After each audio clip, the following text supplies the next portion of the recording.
우리 같이 말씀 읽겠습니다. 마태복음 22장 1절에서 14절 말씀입니다.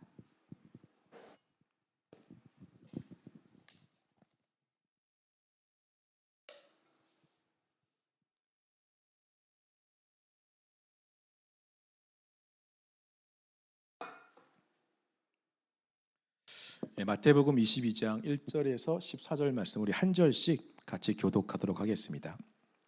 예수께서 다시 비유로 대답하여 이르시되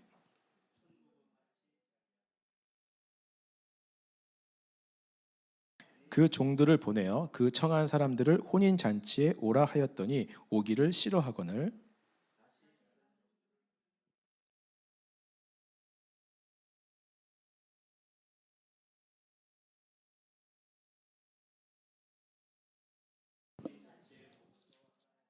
그들이 돌아보지도 않고 한 사람은 자기 밭으로 한 사람은 자기 사업하러 가고 임금이 노하여 군대를 보내어 그 살인한 자들을 진멸하고 그 동네를 불사르고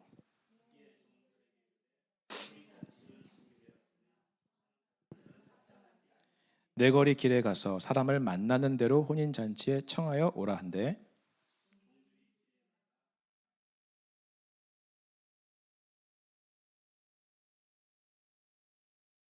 임금이 손님들을 보러 들어올세 거기서 예복을 입지 않은 한 사람을 보고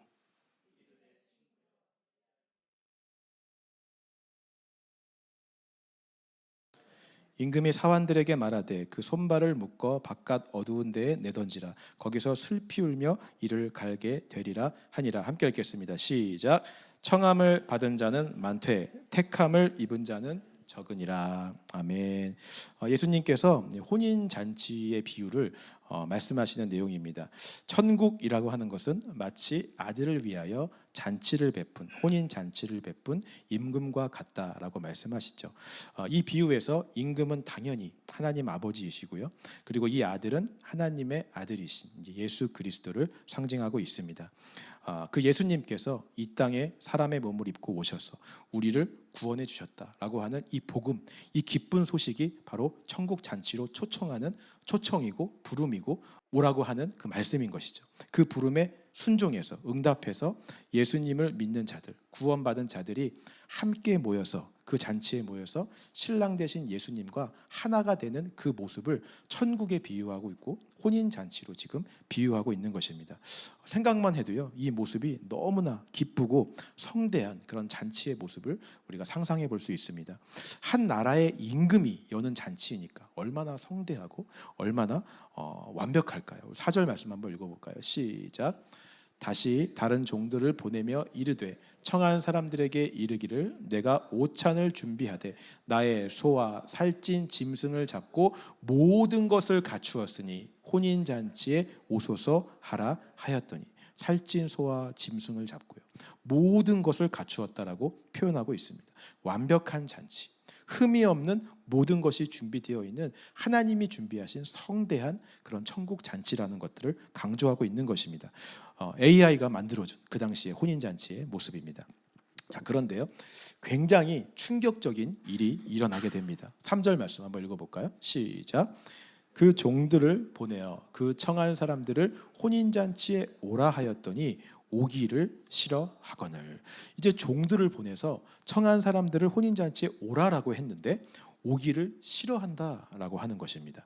여기서 청한 사람들이라고 하는 것은 미리 혼인잔치에 오기로 되어 있던 그런 사람들을 말하는 것입니다. 즉 예약된 사람들을 말하는 거죠. 요새 결혼하는 그런 젊은 부부들을 보면요, 예전에는 그냥 결혼합니다라고 소식을 전하고 오라고 하는데 요새는 다 모바일로 결혼 소식을 알리게 됩니다. 그리고 그 모바일 청첩장에 결혼식에 참석할 건지 안 할 건지를 체크하고 링크를 하는 그런 부분이 있습니다. 그래서 온다고 사인업을 하게 되면 그 사람 이름으로 이제 예약을 하게 되는 거죠. 그래서 결혼식에 예약된 사람만 참석할 수 있도록 그 예약석이 다 마련되어져 있는 것을 우리가 보게 됩니다. 오늘 본문도 마찬가지예요. 왕이 미리 청한 사람들, 그러니까 예약된 사람들이 이미 있었다라고 하는 것입니다. 우선적으로 왕이 혼인 잔치에 오도록 청한 사람들인 거죠. 그리고 이 사람들은 똑같이 사인업하듯이 이 잔치에 참여하겠다라고 했기 때문에 임금이 종을 보내서 이제 잔치가 시작되니 오라라고 알려준 것입니다. 근데 그 사람들이, 예약된 사람들, 청함받은 사람들이 오기를 싫어했다라고 지금 이야기하는 거예요. 5절 6절 말씀도 한번 읽어볼까요? 시작.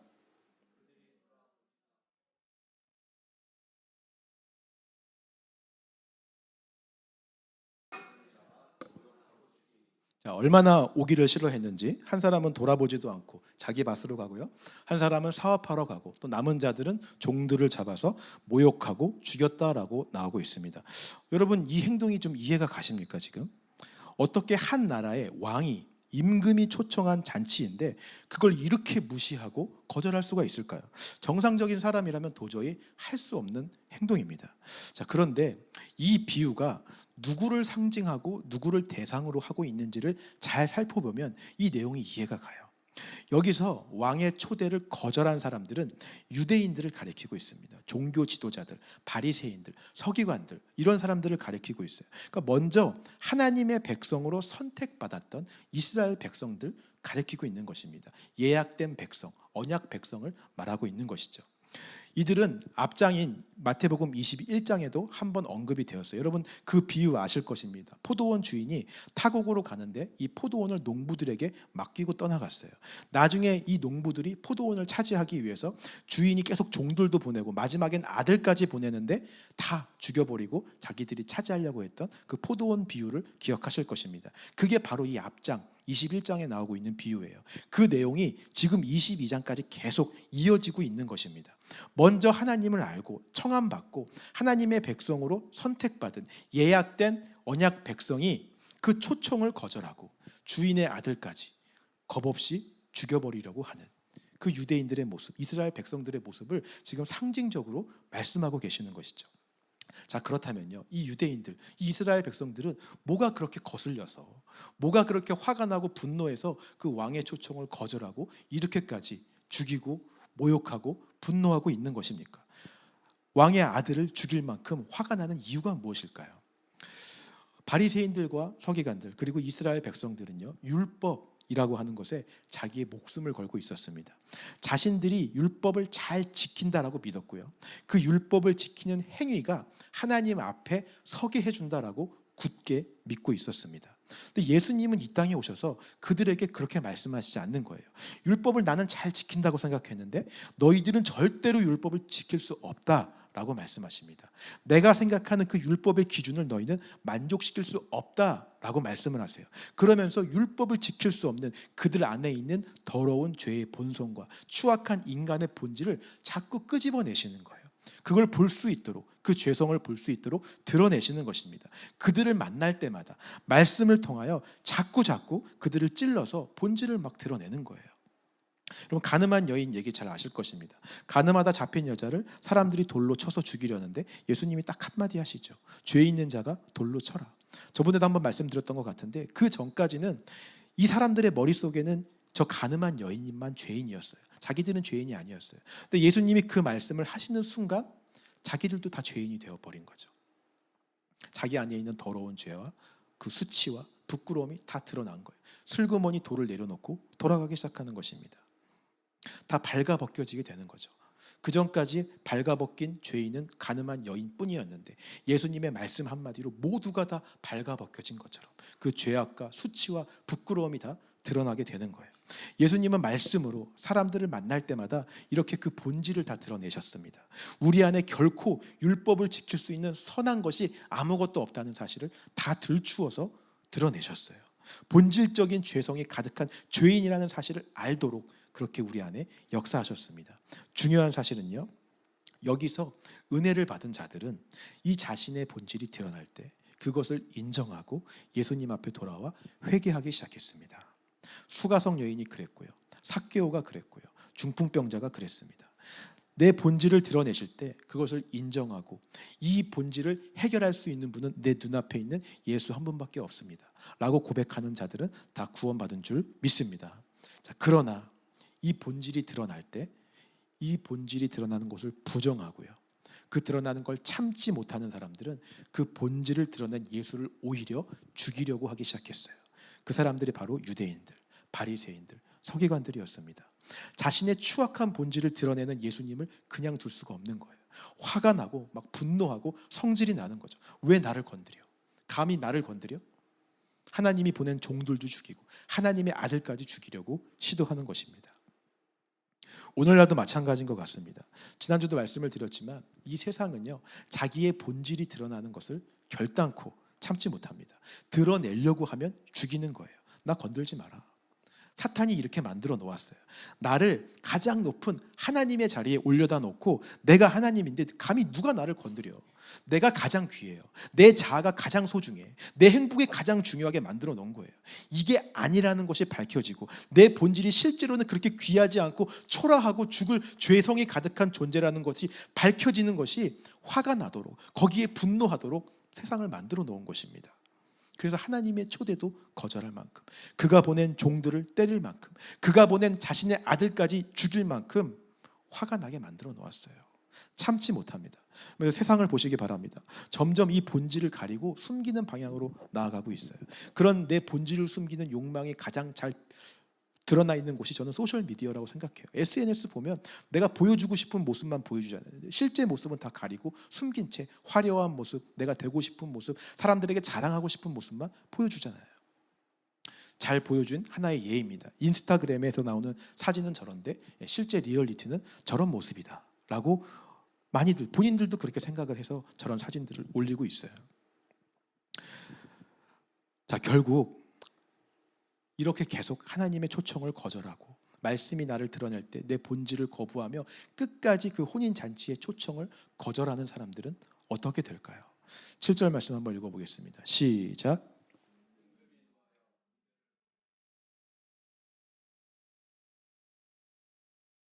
하나님께서요, 참지 않으신다라고 말씀하십니다. 노하여 군대를 보내요. 그들을 진멸하고 동네를 불사르신다라고 말씀하고 있어요. 멸망시키겠다, 심판하겠다라고 이야기를 하시는 것입니다. 끝까지 나만 생각하고 나를 사랑하고 내 본질을 붙잡고 하나님의 초청을 거절하는 자들은 모두 심판받고 멸망당하게 되어 있는 것입니다. 오늘날 끝까지 하나님을 거절하는 세상은 반드시 이런 심판을 받을 거예요. 참 감사하게도, 참 다행인 것은 저와 여러분들이 지금 이 자리에 나와 앉아있다라고 하는 것은 그래도 그 하나님의 그 초청을 들었을 때 우리가 거기에 응답했기 때문이라고 저는 믿습니다. 우리는 그 초청, 그 부르심을 거절하지 않고 순종해서 이 천국 잔치의 자리까지 지금 나온 거예요. 여러분 이렇게 믿으십니까? 이제 우리에게 해당되는 말씀은 7절까지가 아니라 8절 이하부터의 말씀이 저와 여러분들에게 해당되는 말씀입니다. 자, 8절에서 10절 말씀 한번 읽어보겠습니다. 시작.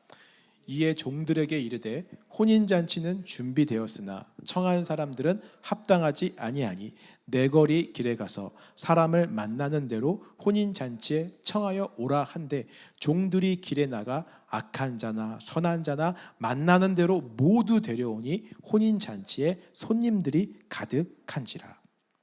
하나님께서 종들에게 가서 이제 청한 사람, 예약된 자들은 다 심판해 버리고 밖에 나가서 아무나 만나는 자는 누구든지 잔치로 데려오라라고 명령을 하십니다.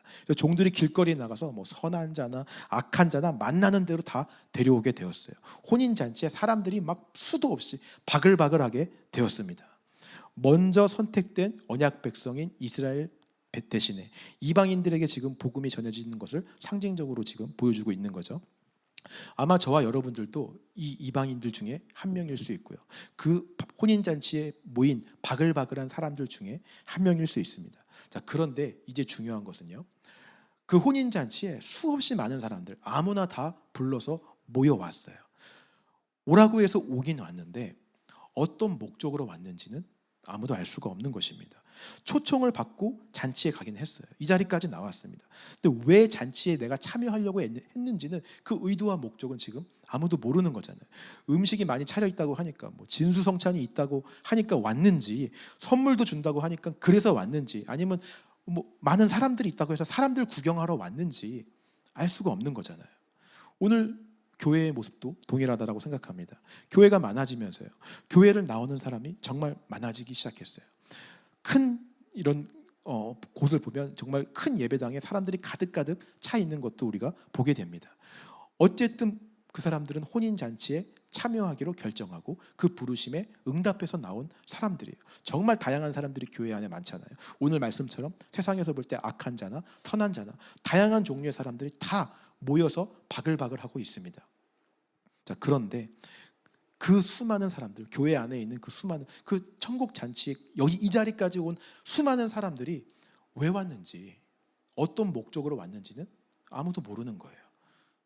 몸이 아파서 병 고치러 왔는지, 사업이 잘 안 돼서 사업 잘 되게 해달라고 해서 왔는지, 자녀가 좋은 대학 가게 해달라고 해서 왔는지, 교회 학교가 잘 되어 있다고 해서 왔는지, 주차장이 좋다고 해서 왔는지, 복 준다고 하니까 왔는지, 한인 사회에서 외로우니까 한인들 만나러 왔는지, 그 이유는 아무도 모르는 것입니다.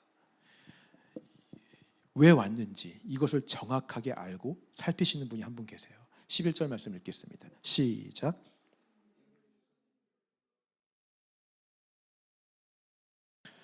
자, 임금이 이제 손님들을 보러 들어옵니다. 여기에서 보다라고 하는 이 헬라어는요, 대상의 참된 성질과 특성을 의도적으로 자세하게 살피다, 이런 뜻을 가지고 있는 단어예요. 그러니까 그냥 쓱 훑어보고 지나가는 것이 아니라 초청된 사람 한 명 한 명을 의도적으로 살피는 것입니다. 무슨 목적으로 이 잔치에 저 사람이 왔는지, 이 잔치가 참여하기에 저 사람이 합당한 사람인지 아닌지를 검색하다, 탐색하다의 뜻을 가진 단어가 이 단어인 거예요. 이 혼인잔치에 밖에 나가서 누구나 아무나 초청받아서 올 수는 있지만 누구나 다 이 혼인잔치에 합당한 사람은 아니라고 하는 것이죠. 주인이 잔치에 초대한 목적과 의도에 합당한 사람만이 이 잔치에 진짜 참여할 수 있다라고 말씀하시는 거예요. 그것을 분별하시기 위해서, 그것을 탐색하시기 위해서 오늘 한 사람 한 사람을 하나님이 살펴보신다라고 하는 것입니다. 오늘 이런 말씀 들으면 갑자기 막 두려워지죠. 하나님이 막 내 마음을 꿰뚫어 보시고 날 검색하시고 지금도 이 자리에서 내가 어떤 생각으로 앉아 있는지를 살피신다라고 하니까 막 갑자기 두려워지잖아요. 만약 내가 합당한 사람이 아니어서, 우리 13절 말씀 한번 읽어볼까요? 시작. 임금이 사환들에게 말하되 그 손발을 묶어 바깥 어두운 데에 내던지라. 거기서 슬피 울며 이를 갈게 되리라. 이렇게 될까 봐, 내가 그 잔치에 합당하지 않은 사람 될까 봐 두려워지기 시작합니다. 안타깝게도요, 교회 안에 있는 많은 사람들이 이 하나님의 검색, 하나님의 살피심에 두려워하고 있습니다. 벌써 두려워하고 있다는 자체가 스스로도 의심이 있는 거예요. 내가 이 잔치에 참여하기 합당한 사람인지 아닌지 헷갈리고 있는 것이죠. 그래서 그 사람들이 이제 이렇게 행동하기 시작합니다. 내가 이 잔치에 참여하기에 합당하지 않은 사람이라는 것이 드러날까 봐 두려워서 더욱더 이 잔치에 내가 있어도 되는 사람이라는 것을 보여주기 위한 척을 하기 시작해요. 나 여기 이 잔치에 초대된 사람 맞아. 더 기뻐하고 막 더 즐거워하면서 막 음식도 막 많이 먹으면서 나 이 잔치에 초대된 사람이야, 합당한 사람이야, 그런 기쁨을 누리는 척, 흉내 내기를 시작하는 것입니다. 자, 이런 것입니다. 제가 군대에서 제대하고요, 학교를 복학을 했습니다.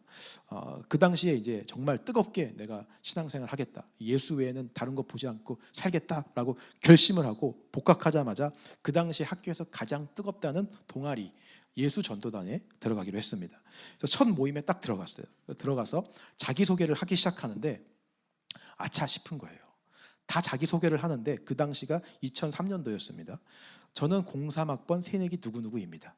저는 무슨 과 03학번 새내기 누구누구입니다. 다 새내기들만 있는 거예요. 저만 복학생 98학번인 것입니다. 처음 동아리 활동을 하려고 이제 갓 들어온 새내기 파릇파릇한 학생들만 자기소개를 하고 있는데 저 혼자 나이 많은 98학번이 앉아있는 거예요. 근데 하필 제가 그날 학교에 오면서 무슨 얘기를 들었냐면, 지하철 타고 오는데 앞에 앉은 여학생 둘이서 복학생 얘기를 하는 얘기를 듣고 온 거예요.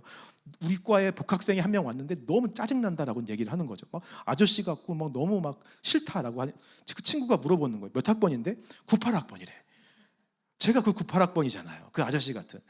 딱 보니까 새내기들이 정말 싫어하고 부담스러워하는 그 98학번 아저씨가 저인 거예요. 그 자리에 있기에 합당하지 않은 사람처럼 제가 막 느껴지는 거죠. 순간 내가 잘못 왔구나, 별 생각이 다 드는 거예요. 쟤네들은 나를 어떻게 생각할까?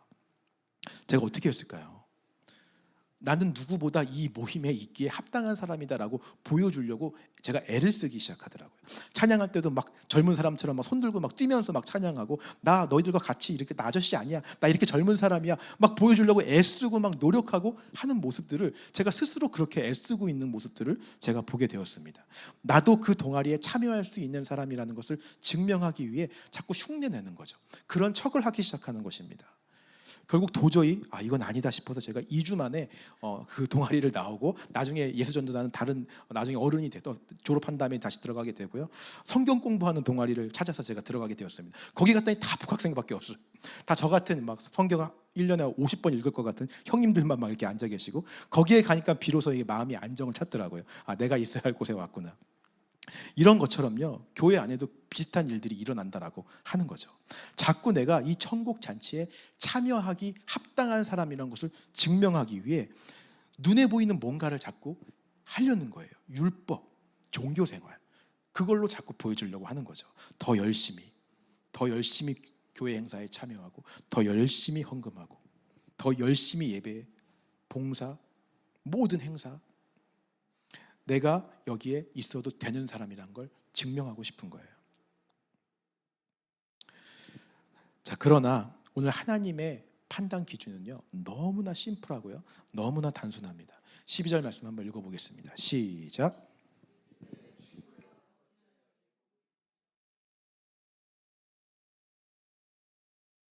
자, 사람의 기준은 너무 복잡해요. 저 사람이 하나님의 천국 잔치에 참여하기 합당한 사람인가, 하나님의 자녀인가, 예수 믿는 사람인가 라고 하면 벌써 머리에 그 기준들이 따다다닥 스쳐가요. 교회 다닌 지 몇 년 돼야 되고, 성경 몇 번 읽어야 되고, 새벽기도 참석해야 되고, 뭐 어떤 직분을 받아야 되고, 이래야지 믿음 있는 사람이지, 예수 믿는 사람이지, 이런 모습은 보여야지, 행동해야지. 벌써 기준들이 다 스쳐 지나가잖아요. 근데 하나님의 기준은 너무 심플합니다. 딱 하나예요. 예복을 입었느냐, 입지 않았느냐. 여러분, 그 당시에 문화권에서 왕을 만나고 왕을 아련하기 위해서는 반드시 예복을 입어야 했습니다. 이 예복은 왕으로부터 주어지는 예복이고요, 왕을 보기 위해서는 반드시 입어야 되는 옷이 바로 예복이었습니다. 다시 말하면 그 천국 잔치에 다른 목적이 아니라 왕을 보기 위한 목적으로 간 사람들은 다 예복을 받아서 입었다라고 하는 것입니다. 근데 왕을 만나기 위한 목적이 아니라 아까 얘기했듯이 음식을 더 먹으려고 갔거나, 사람들을 만나러 갔거나, 선물을 받으러 갔거나, 내 이익을 얻으려 왔거나 하는 사람들은 예복을 받지 못한 거예요. 예복을 입을 수가 없는 것입니다. 왕을 만나기 위해서 왕이 직접 주는 옷이 바로 예복인 것을 여러분 믿으시기 바랍니다. 그렇기 때문에 이 예복은요, 내가 흉내낸다고, 그런 척을 한다고 입을 수 있는 게 아니에요. 왕이 자신을 만나러 온 사람에게만 주듯이 하나님이 직접 위에서 우리에게 직접 입혀주시는 옷이 예복임을 믿으시기 바랍니다. 이 예복을 입으면 우리가 이제 하나님 앞에 설 수 있게 되는 거예요. 하나님 앞에 나아갈 수 있게 되는 것입니다. 우리가 그 잔치에 합당한 사람인 척 흉내내고 애쓸 필요가 없어요. 세상이 볼 때 악인이든 선인이든 상관이 없습니다. 내가 볼 때 자격이 있든 없든 상관없어요. 하나님은 그걸 보지 않으십니다. 아무리 세상에서 죄를 많이 짓는 악인이라 할지라도 하나님이 주신 예복을 입고 있다면 그 사람은 하나님을 만날 수 있는 것입니다. 반대로 목사고 장로고 세상에서 착한 일을 많이 하고 사역하고 수많은 선한 일을 한 사람이라 할지라도 예복을 입지 않았다면 그 사람은 하나님을 만나지 못하는 거예요. 출애굽기에 나왔던 문설주에 피를 바르는 것과 똑같잖아요. 그 안에 있는 사람이 어떤 사람이든, 애굽 사람이라 할지라도 문설주에 피가 발라져 있다면 죽음이 유월한 줄 믿습니다. 하나님은 그 피를 보시는 거예요.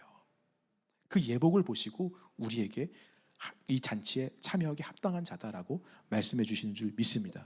자, 그렇다면 여러분, 오늘 이 예복이 상징하는 것이 무엇입니까? 우리를 하나님 앞에 설 수 있게 해주는 유일한 옷, 내가 어떤 사람이든지 상관없이 하나님의 얼굴을 볼 수 있게 해주는 옷, 바로 예수 그리스도의 십자가 보혈의 오심을 여러분 믿으시기 바랍니다. 이 보혈의 옷을 입으면, 이 보혈로 덮어지면 우리가 어떤 사람이든 얼마나 죄인이든 하나님을 만날 수 있다라고 하는 것이죠. 하나님은 우리를 보시는 것이 아니라 이 예수님의 보혈을 보시고 그 옷을 보시고 이 잔치에 참여하기 합당한 자다, 내 사랑하는 자녀다 라고 말씀해 주심을 믿으시기 바랍니다. 그래서 오늘 우리가 예배 가운데 들고 나와야 될 것은요, 바로 이 옷입니다. 우리가 일주일 동안 잘 살았냐 못 살았냐 이런 고민 갖고 교회 나오는 거 아니에요. 내가 여기서 무슨 문제를 해결받으려고 내 근심 걱정 염려 그걸 안고 이 시간 나오는 게 아니에요. 우리가 신경 써야 될 것은 오늘 내가 보혈의 옷을 입고 있느냐 입고 있지 않느냐, 이게 우리에게 가장 중요한 줄 여러분 믿으시기 바랍니다. 마지막 14절 말씀 한번 읽어보겠습니다. 시작. 청함을 받은 자는 많되 택함을 입은 자는 적으니라. 교회 안에도요, 아까 얘기했듯이 아무나 다 불러왔어요. 밖에서 선한 자나 악한 자나 다 불러왔어요. 청함을 받은 자는 넘쳐나요. 바글바글합니다. 근데 이 안에서 예복을 입고 있는 자, 정말 예수님의 보혈의 옷을 입은 택함 받은 자는 적다라고 분명히 말씀하십니다. 오늘 저와 여러분들의 모습을 좀 살펴봤으면 좋겠어요. 오늘 우리는 여기에 왜 와서 앉아 있습니까? 왕을 만나러 온 게 맞습니까, 여러분? 왕을 만나러 왔다면 왕이 주는 예복을 우리는 입게 되어 있습니다. 하지만 다른 목적으로 와서 앉아 있다면, 다른 근심, 걱정, 염려와 세상 것들로 가득 찬 모습으로 와서 앉아 있다면 우리는 이 잔치에 와서 그냥 이 잔치에 어울리는 척하고 있는 거죠. 흉내내고 있는 것뿐인 것입니다. 하나님께서는 예수님을 이 땅에 보내시고 그 예수 믿는 자들이 구원받고 예수님과 결혼하게 되는 그 기쁜 혼인 잔치를 지금도 열어놓으시고 초청하고 계세요. 그 잔치는 완벽하고 완전하고 모든 것이 있다라고 분명히 말씀하고 있습니다. 그 기쁜 천국 잔치에 오라고 수많은 주의 종들을 보내서 초청합니다. 그 기쁜 소식이 바로 복음인 줄 믿습니다. 이 복음을 들을 때 이 말씀이 우리의 본질을 드러나게 해요. 내가 어떤 사람인지, 내가 죄인임을 알게 하고요, 우리 안에 죄성을 다 낱낱이 들추어냅니다. 불편할 수 있어요. 내가 숨기고 싶었던 것들이 다 드러나니까. 세상의 사람들은 그래서 그것을 분노하고 화내고 그 복음을 전하는 주의 종들을 때리고 모욕하고 심지어 그의 아들 예수까지 죽이려고 합니다. 그러나 정말 택함 받은 자들, 은혜 입은 자들은 그 본질이 드러날 때 주님 앞에 돌아와 회개하게 되는 줄 믿습니다. 그리고 이 죄성, 드러난 이 본질을 해결할 수 있는 유일한 분이 예수, 정말 왕이신 예수밖에 없음을 알게 돼요. 그래서 그 예수를 만나기 위해서, 그 왕을 만나기 위한 목적으로 혼인잔치에 가게 됩니다. 왕을 만나기 위한 자들에게 왕이 주는 옷, 예복을 받게 되는 줄 믿습니다. 그 예복 입고 예수를 만나고 왕 대신 예수를 만나서 깨끗하게 그 보혈의 옷을 입고 죄가 덮여지는 역사가 일어나게 될 줄 믿습니다. 그 옷을 입으면 이제 내가 어떤 사람인지는 중요하지 않아요. 보혈의 옷을 입었, 세상이 나를 악인이라고 하건 나를 선인이라고 하건 내가 보는 내 모습이 어떻든 간에 우리는 하나님 앞에 나아가 주의 얼굴을 배울 수 있는 줄 믿습니다. 우리 마지막 요한계시록 말씀, 우리 아까 시작할 때도 읽었었는데요, 한 번 더 읽어봤으면 좋겠습니다. 함께 읽겠습니다. 시작.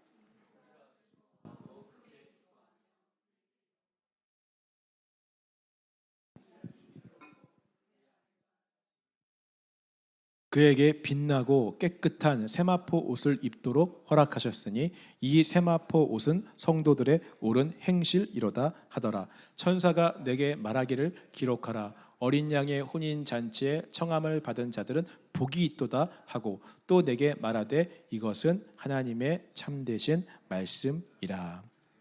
자, 이제 그 부르심에 순종해서 천국 잔치에 초청되어서 거기서 왕이 주는 예복, 보혈의 옷을 입은 자들은 이제 옷이 바뀌게 돼요. 빛나고 환하게 밝히는 깨끗한 세마포 옷으로 변하게 됩니다. 이 세마포 옷이 뭐라고요? 성도들의 옳은 행실. 우리 야고보서에서 계속 보았던 그 내용이죠. 예수를 경험했기 때문에, 예수의 보혈의 옷을 입었기 때문에 이 보혈의 옷이 세마포 옷이 돼요. 빛나고 깨끗한 하나님의 영광의 빛을 비추게 되는 줄 믿습니다. 그런 척하는 삶이 아니라, 애쓰며 노력하는 삶이 아니라 자연적으로 빛나고 선한 행실을 하게 되는 삶을 살아가는 거예요. 옳은 행실을 하게 되죠. 내가 경험했기 때문에, 내가 옷을 입었기 때문에, 예복을 입었기 때문에. 오늘 저와 여러분들의 삶이 이런 삶이 되기를 주님의 이름으로 축원합니다. 예수님이 다시 오셔서 마지막 재림하셔서 마지막 천국잔치, 마지막 그 혼인잔치의 그날까지 우리의 이 땅에서의 삶은 거룩한 빛나는 세마포 옷을 입고 흰옷 입은 주의 백성 되어 날마다 거룩한 행실로 빛을 비추며 영광을 비추며 살아갈 수 있는 저와 여러분들 되시기를 주님의 이름으로 축원합니다.